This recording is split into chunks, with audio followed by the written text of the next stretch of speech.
Welcome to the next video of the series. Let's go back to where we left. So from the previous video where we have made a successful network, so the connections between server 1 and client 1 in network 1 is successful. The same way from server 2 or L server to client of the second network, it was successful, and the communication between the two servers on a private network or an interconnected network, like we assume, that is also successful. So now we are going to make something, because some few modifications before we start. One of the thing which we are going to make is, because we went in and manually turned off the firewall rather than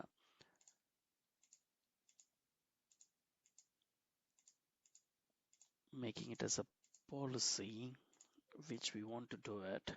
So I'm just going here in all the servers, and I'm going to just change that.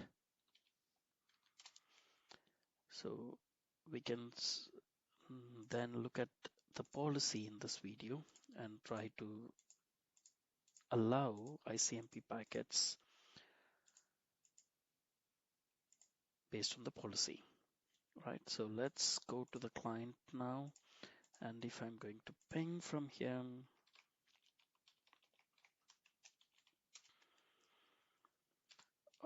it's 1.2, so if I'm going to ping, it won't ping because I have,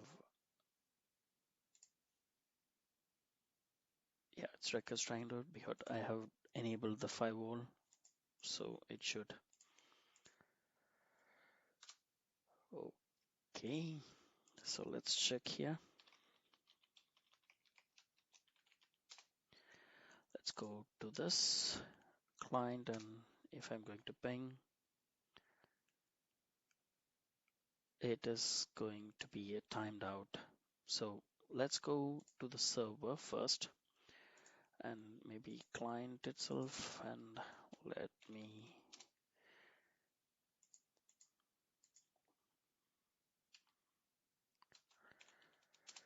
right. So let's go to the server, and let's go to the firewall. Let's go to server 1 or SDC, and open the firewall. Instead of going to this property, I'm just going to go for an inbound rules and the outbound rules, and I can see there are different set of rules here. You could see the profile, the protocols. So one of the protocol which we are looking at is ICMP v4, and you see that there is already one active. It says that destination unreachable fragmentation core networking, and it is going to allow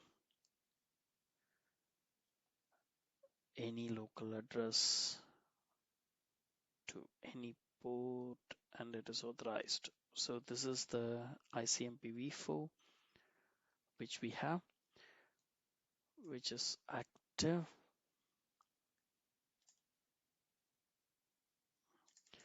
You click on it, it says that destination unreachable fragmentation is required. It is enabled, allowed to all connection. So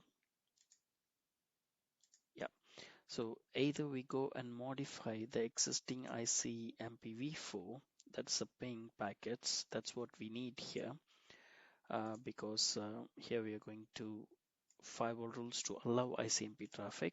So, or alternatively, we can go and create a new role.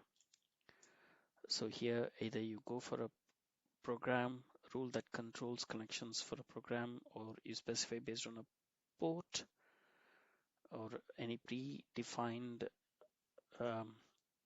rule you have or a custom rule. So I will go with the custom rule here. So all programs rules apply to all connections on the computer that match the other rule properties. Yes, I would. So the protocol, it's ICMP protocol.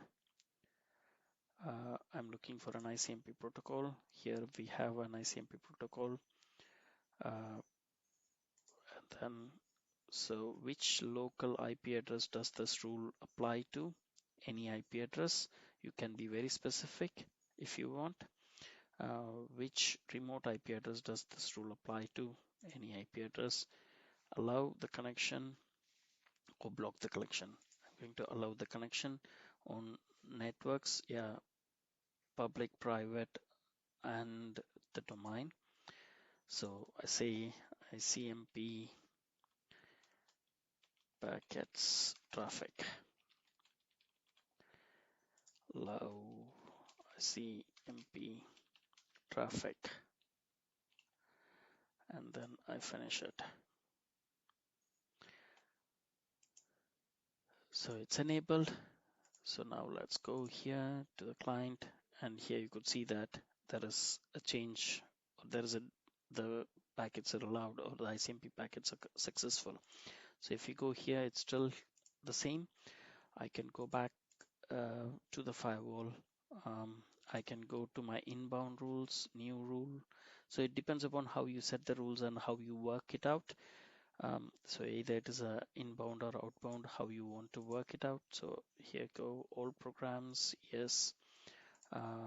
It's ICMP v4, and then any IP address, allow connection, next, yeah, domain. So I'm going to say ICMP traffic,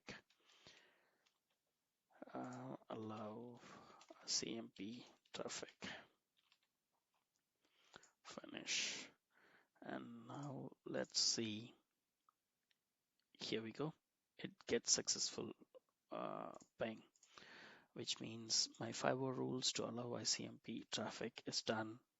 We are doing it on a local machine, a local server, because we haven't configured the domain controller yet. We will do it when we do the domain controller. At that time, we can go and do it on a centralized basis, right?